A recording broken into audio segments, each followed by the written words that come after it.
bienvenue sur Monaco Info. Nous sommes le mercredi 20 novembre et comme tous les mercredis, nous recevrons en fin de journal l'invité de la semaine. Nous serons cette fois-ci aux côtés de Michael Gregorio, l'imitateur. Mais avant, voici les titres de votre journal.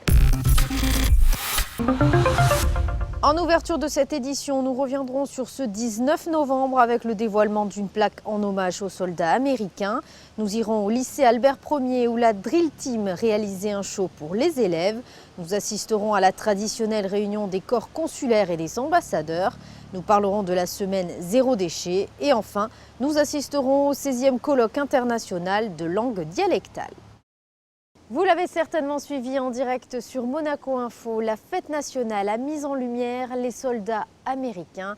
À cette occasion, un dévoilement de plaque a été organisé quelques jours avant en présence de la famille princière. Christine Latomel vous en dit plus. C'est sous la pluie battante qu'un hommage a été rendu aux 20 215 soldats américains accueillis en principauté en 1919. En effet, à la fin de la Première Guerre mondiale, des troupes américaines en convalescence ont résidé sur le sol monégasque durant près de 9 mois. Et à l'occasion des 90 ans de la naissance de la princesse Grace et des célébrations de la fête nationale qui avait comme invité les États-Unis, la principauté a souhaité commémorer ce souvenir.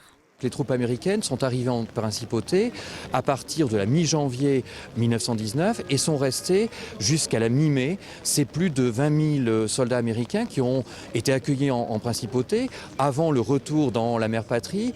Et comme le prince Albert Ier s'est adressé à eux le 6 avril 1919, il souhaitait que dans la mémoire évidemment des morts américains qui avaient joué un rôle décisif pour la victoire des démocraties européennes face aux empires centraux, les soldats survivants, permissionnaires désormais, puissent, grâce au soleil de la principauté, ce sont ces mots, ce n'est pas tout à fait le temps d'aujourd'hui, puissent retrouver le sourire et regagner le nouveau continent avec un peu de repos pris en ayant notamment visité, en ayant été soigné, choyé par Monaco. Donc on est dans le cadre encore finalement des grandes commémorations de la Première Guerre mondiale et donc de cet effort de guerre de la principauté, cet effort à l'arrière. Durant et après la Grande Guerre, la principauté a donc accueilli des soldats blessés et alliés pour soutenir ces nombreux héros venus d'outre-Atlantique pour prêter main forte aux alliés. Apposée en 1922, quelques mois après la disparition du prince Albert Ier, la plaque commémorative faisait face lundi à l'orchestre des carabiniers du prince et à la garde d'honneur de l'armée de l'air américaine, symbole de cette amitié vieille d'un siècle. Une journée qui s'est achevée sous la pluie, mais sous les notes des hymnes américains et monégasques. Retour toujours sur la fête nationale avec la garde d'honneur de l'armée de l'air américaine. Cette première unité d'exercice et de cérémonie aux États-Unis est allée à la rencontre des élèves du lycée Albert Ier. Les détails dans ce reportage. C'est une rencontre exceptionnelle pour les élèves du lycée Albert Ier. La garde d'honneur de l'armée de l'air américaine, la première unité d'exercice et de cérémonie aux États-Unis, est allée à la rencontre des jeunes étudiants. Un échange riche et surprenant à l'initiative de la direction de l'Éducation nationale, de la jeunesse et des sports. C'est une grande première pour le lycée Albert Ier, pour tous les élèves et pour tous les enseignants et pour le proviseur que je suis. En effet, pour la première fois, on va avoir un spectacle, une démonstration de ce régiment américain qui normalement propose les honneurs, notamment au cimetière d'Arlington aux États-Unis, au cimetière militaire. Et bien là, ils vont faire une démonstration devant les élèves. Donc c'est une grande première et ça représente quelque chose évidemment de nouveau et un intérêt supplémentaire qu'on offre à nos élèves du lycée pour leur montrer des militaires de carrière, même s'ils sont étrangers. Je pense que c'est perçu d'abord comme un spectacle, mais éventuellement parce qu'aujourd'hui, dans l'orientation des élèves, il y en a quand même quelques-uns qui souhaitent faire des carrières militaires. Donc c'est un bel exemple qu'on peut leur montrer et leur apporter quasiment dans l'établissement. Très impressionnés, les élèves de toutes les classes du lycée ont pu ainsi découvrir la garde d'honneur de l'armée de l'air américaine, l'occasion de comprendre ce que fédère cette unité au service de la première puissance du monde. En fait, c'était grave stylé, on s'attendait pas du tout à voir ça aujourd'hui, mais du coup, comme on a demandé, ce qu'ils font, c'est vraiment, ça fait depuis 2 ans qu'ils en fait. Et c'est vraiment extraordinaire tout ça. C'était très bien, très instructif et c'était très impressionnant avec leur couteau, enfin leur fusil là. Du coup c'était très bien. J'ai pas bien vu parce que j'étais au milieu, mais c'était pas mal. Enfin, c'est atypique de voir ça ici. C'est pas souvent qu'ils viennent à Monaco, je pense, donc c'était assez impressionnant de voir ça. Et c'est bien qu'on en profite nous en tant que lycéens, donc super. J'aimerais bien que ça se refasse peut-être l'année prochaine ou dans les années futures. Franchement, c'est très impressionnant, en effet. Vraiment très impressionnant et ça donne envie de rejoindre un cadre militaire en tout cas. C'est vrai ? Ouais, vraiment, à ce point-là. Ça nous prouve qu'il y a de l'ordre, c'est carré. C'était impressionnant, leur maniement de l'épée, de l'arme, c'était très performant, j'ai bien aimé. Je trouvais franchement c'était super, ils étaient grave coordonnés, enfin c'est super beau à voir et puis je sais pas, on sent qu'ils ont une grande maîtrise de leur corps quand ils bougent et tout, il n'y a pas une seule erreur et franchement bravo. On a fait des photos, ils étaient tous ensemble, du coup c'était très beau à voir. Selfie, échange, maniement des armes, cette belle rencontre aura peut-être, qui sait, suscité des vocations chez certains élèves. Et comme chaque année, à l'occasion de ce 19 novembre, les différents ambassadeurs et consuls qui représentent la principauté dans le monde sont réunis à Monaco. De nombreux sujets ont été abordés. Le récit de Sandrine Nègre. La réunion consulaire a débuté par la présentation des activités marquantes du département des relations extérieures et de la coopération, celles réalisées sur cette année 2019, puis celles à venir et qui feront donc partie du calendrier 2020. Ce rendez-vous au lendemain de la fête nationale offrait un éclairage sur des sujets très variés. J'ai été particulièrement intéressée par les aspects de protection de l'environnement, la réduction des déchets plastiques dans les océans pour éviter qu'il y ait des poissons ou d'autres animaux nécessaires pour la vie qui puissent mourir. Quels sont les liens aujourd'hui qui existent entre la principauté et votre pays ? Alors la principauté soutient un certain nombre de projets dans notre pays, surtout dans le domaine humanitaire. Je pense notamment à des cantines scolaires pour que des enfants dont les parents n'ont pas les capacités nécessaires puissent envoyer leurs enfants étudier dans de bonnes conditions parce qu'ils ont au moins un repas chaud à l'école. Au programme de cette matinée aussi, projet de Monaco à l'étranger, opération conjointe du Monaco Economic Board et des ambassades, consulats, mais également temps fort de la Fondation Prince Albert II.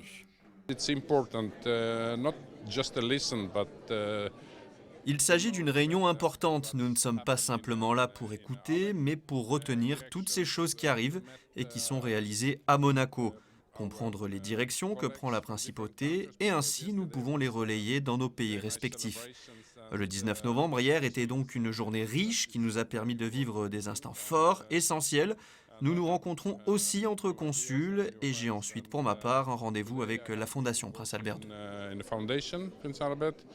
La réunion s'est achevée par un discours du ministre d'État qui a rappelé l'importance de ces ambassadeurs et de ces consuls qui représentent la principauté dans le monde.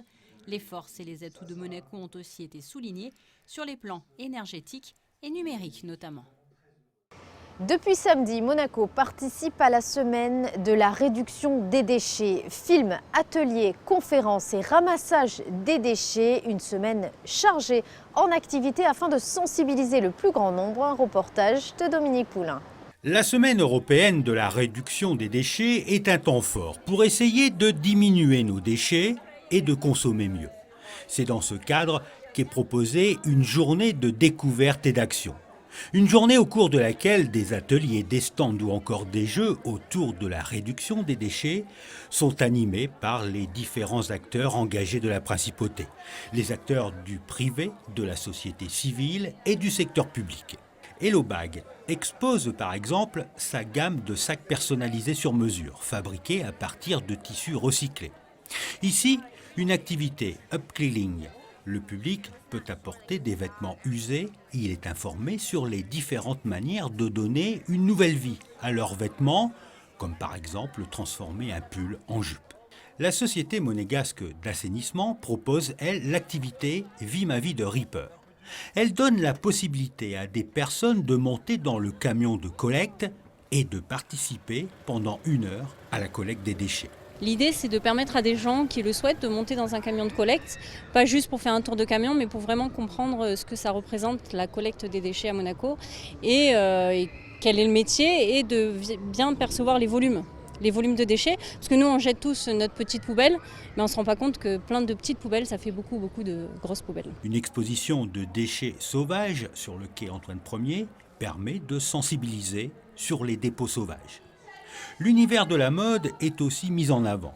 La chambre monégasque de la mode présente un défilé représentant des marques locales utilisant des matériaux recyclés. On a des collections dédiées avec des vêtements recyclés, avec des vêtements peints à la main, avec des tissus organiques, des tissus éco-sostenibles.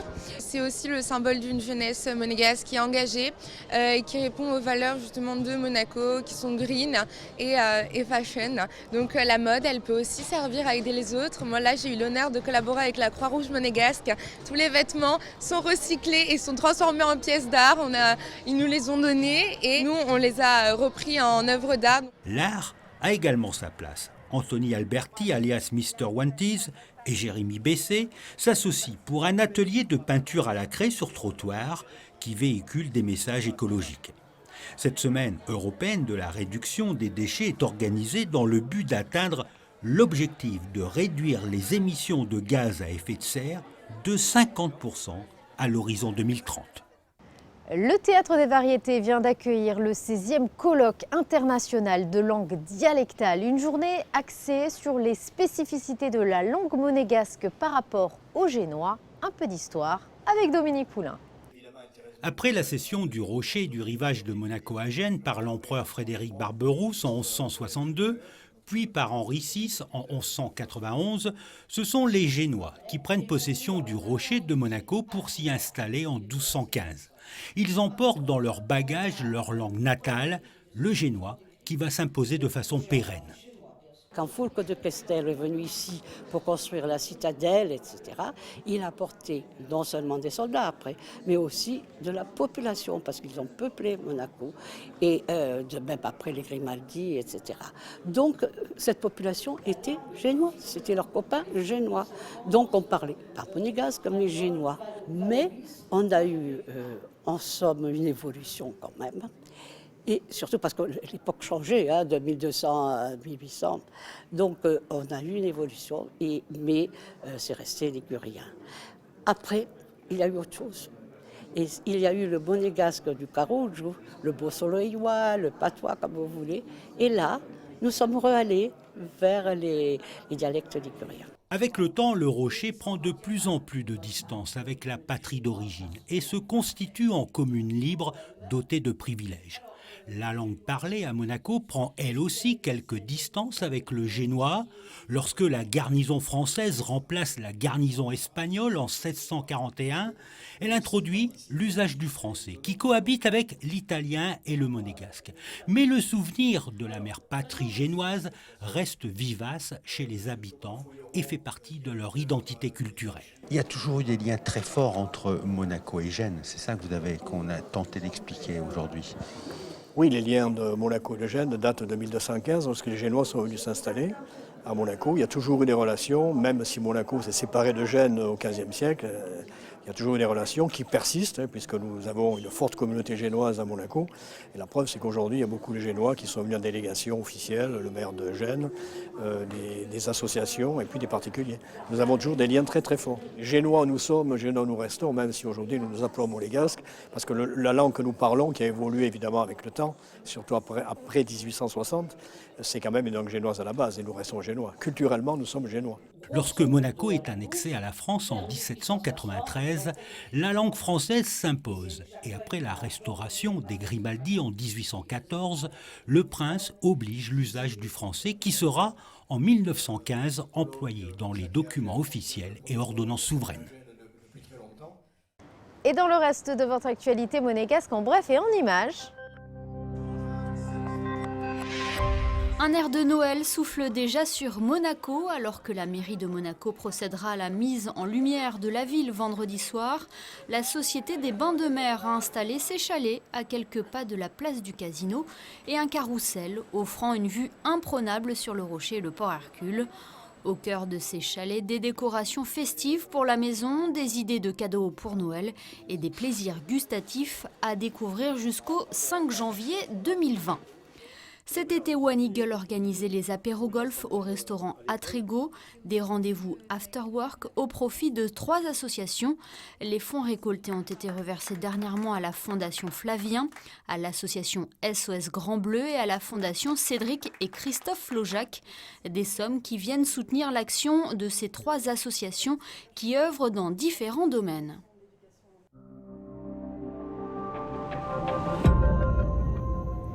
Nous avons donc rejoint notre invité de la semaine. J'ai à mes côtés l'imitateur Michael Gregorio. Bonjour. Bonjour. Merci d'avoir accepté notre invitation pour Avec Monaco plaisir. Info. C'est un plaisir.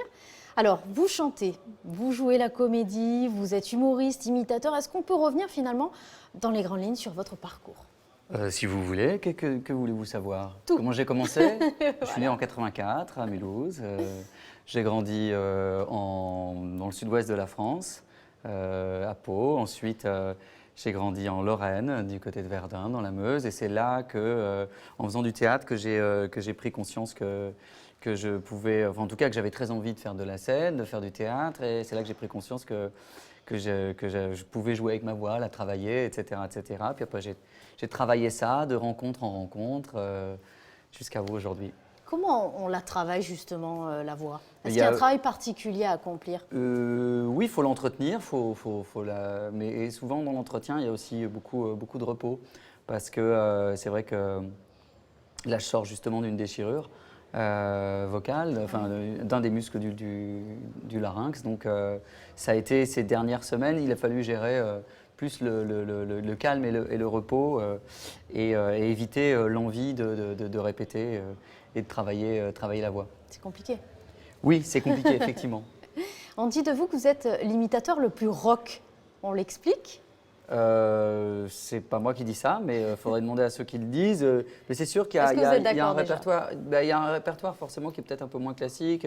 C'est vrai qu'il y a des groupes comme Rage Against the Machine, comme AC/DC, comme voilà, différents. Donc c'est vrai qu'il y a un peu plus de rock peut-être par rapport à l'habitude, mais voilà.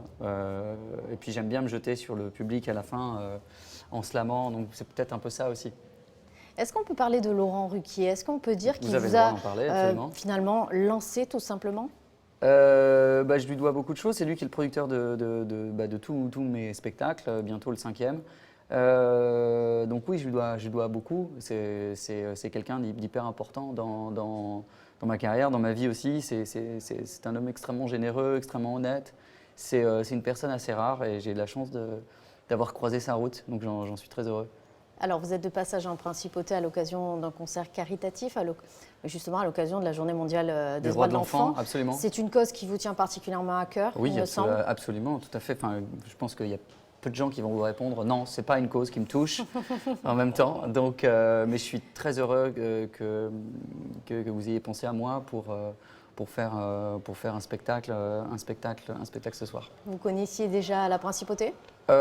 Assez peu. Enfin, je suis venu plusieurs fois. J'ai eu l'occasion de jouer plusieurs fois ici, mais je ne suis malheureusement à chaque fois ici que de passage.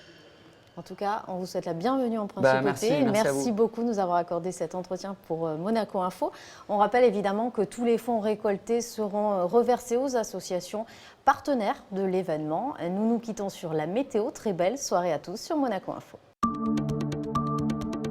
Le ciel sera encore incertain. Jeudi, les nuages seront omniprésents en matinée. De timides éclaircies tenteront de percer dans l'après-midi. Les températures seront comprises entre 7 et 11 degrés. Même cas de figure vendredi avec des averses annoncées en fin de journée. Le week-end débutera sous la pluie. De possibles orages éclateront dans l'après-midi. Cette période pluvieuse prendra fin dimanche.